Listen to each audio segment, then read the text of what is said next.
The search for a new GM and head coach has already begun for the Chargers before the season has even ended.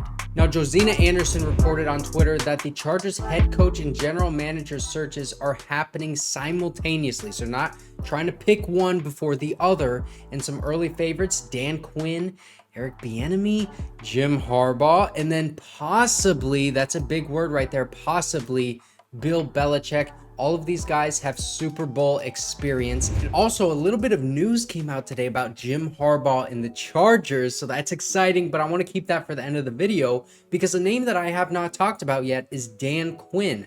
So make sure to like and subscribe if you do enjoy this content, bro. It helps me out so much. And let me tell you why I actually do like Dan Quinn a lot. So in my opinion, I think Dan Quinn would be the second best head coach for the Chargers behind, obviously, Jim Harbaugh.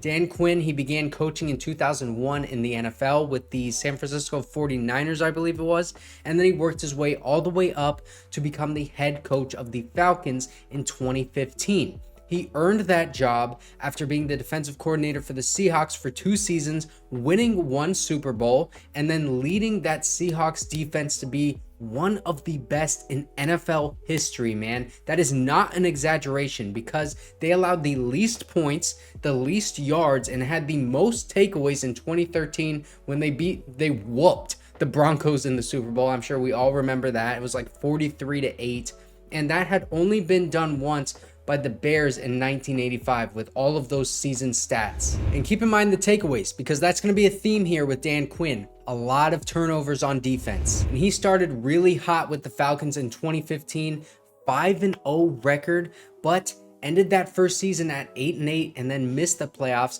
In his second year though, he started hitting his stride and he took the Falcons all the way to the Super Bowl and then had a 28-3 lead in the third quarter.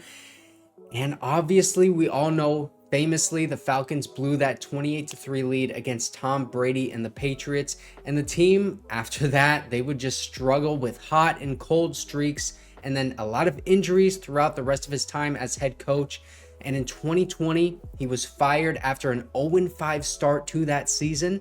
And he finished his time in Atlanta with a 43-42 overall record. So he still ended up positive with an NFC championship in that Super Bowl appearance, obviously, 2 playoff berths, an MVP quarterback, and the 6th most takeaways in that time span while he was the Falcons head coach. So then we move on to his time with the Cowboys, where he's at right now. He was hired in 2021 under Mike McCarthy, and since he has been there, the Cowboys defense has just been remarkably better, man. Before he was there, the Cowboys defense allowed the most points they ever have in a single season and the 2nd most rushing yards. Then you add Dan Quinn to that, and he starts coaching them. They had so many injuries that first year. They played 34 different guys on defense, so you would expect it not to be as much of an improvement, right? But they were still a top 10 defense in scoring and led the league in takeaways in his first season with all of those injuries.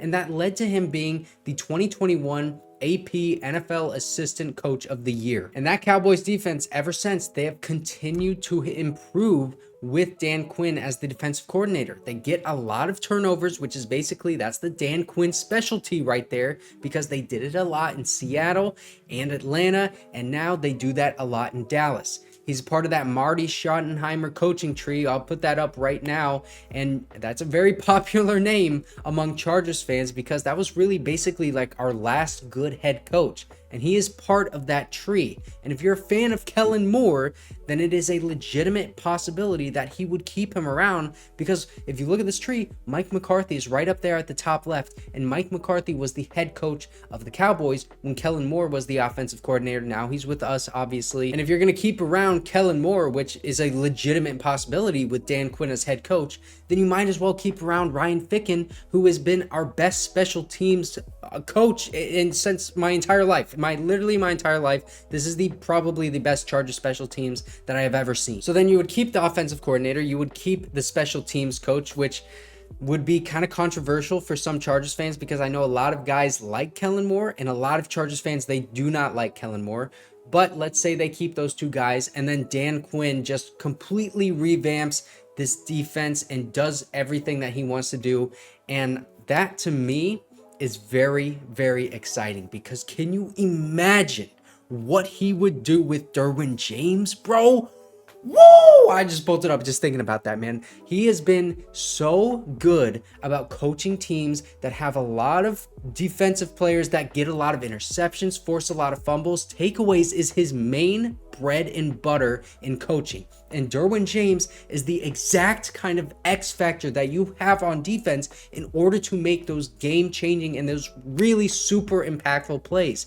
I think if anybody can fix Derwin James and bring him back to that prominent role of that star safety, that really good, just uber athletic and fast and hard-hitting safety, if anyone can bring him back to that, it is Dan Quinn. If Dan Quinn were the Chargers head coach, I would be so excited to see what he does with Derwin James as well as Tuli Tuipulotu, because he did a lot with Micah Parsons in his rookie year, and now he's grown to be a really great player. You can argue how much of that is the coaching, how much of that is Micah Parsons just being great, but we already know Tuli Tuipulotu has put a lot of good stuff on tape in his rookie season with Brandon Staley and Derek Ansley as the defensive coordinator, so why would he not improve with Dan Quinn, who has worked so well with Micah Parsons? And I'm not saying that he has to keep Kellen Moore as the offensive coordinator. He would be able to bring in whoever he wants. I would just really, really want to keep Ryan Ficken, if anybody, on that staff. And if he decides to keep Kellen Moore or decides to go away from Kellen Moore and pick his own staff, you know, that's totally fine either way with me, because I have not been extremely impressed with Kellen Moore this season. I've actually kind of not liked what I've seen a lot later on in this season. But all in all, I think Dan Quinn would be a great second option for us. And I do think he deserves a second chance at head coach, because when he was the coach of the Falcons, those teams were pretty good with Matt Ryan as the quarterback, man. And in 2016, he even coached Matt Ryan to be the NFL MVP. That is a huge accomplishment. Imagine what he'd be able to do with Justin Herbert. But obviously, you got to give a shout out to his offensive staff. And like I said, if he doesn't keep Kellen Moore, keep some of these names in mind about guys that he can pick their staff apart from. Because in 2016, his offensive staff included Kyle Shanahan as the offensive coordinator. That's right, the 49ers head coach. Matt LaFleur, who is now the Packers head coach, as his QB coach. Mike LaFleur, who is now the Rams offensive coordinator, was his offensive assistant. Mike McDaniel, the Dolphins head coach, yes, he was also an offensive assistant. And Raheem Morris was the wide receivers coach for him, and now he's the Rams defensive coordinator. He's got his hands in his own coaching tree around the entirety of the NFL, and all of these guys who are like extremely ahead of the curve NFL minds are like from Dan Quinn's coaching tree in Atlanta. He's got an amazing list of coaches that he has worked with, and I think he would be able to pick a lot of really good guys on offense and on defense to come in and coach for him with the Chargers, because obviously who does not want to coach Justin Herbert? I think he would bring in the highest quality of guys, even maybe higher than what Jim Harbaugh would be able to bring, even though I think Jim Harbaugh is still the best option. But I like Dan Quinn a lot. And if Jim Harbaugh wasn't such a possibility, then he would be my favorite for head coach. But with Jim Harbaugh just feeling like so likely and like it's inevitable and it's destiny, it's hard to feel like anything but Jim Harbaugh is just like a consolation prize. It is literally Jim Harbaugh or bust for me right now as a Chargers fan. And the reports keep coming in that support it, because look, this is what Jeremy Fowler of ESPN said.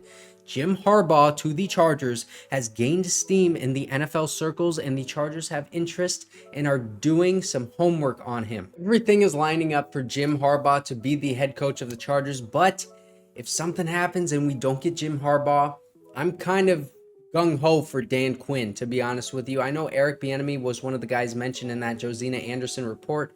I'm not high on him. I'll make a video about him if some of you guys want to see that, but it's Jim Harbaugh or bust, and then a step down, and then it's Dan Quinn right here. But thank you guys so much for watching. If you did not see my video yesterday, you can check this out right here. I talked more about Jim Harbaugh, the future Chargers head coach, in this one.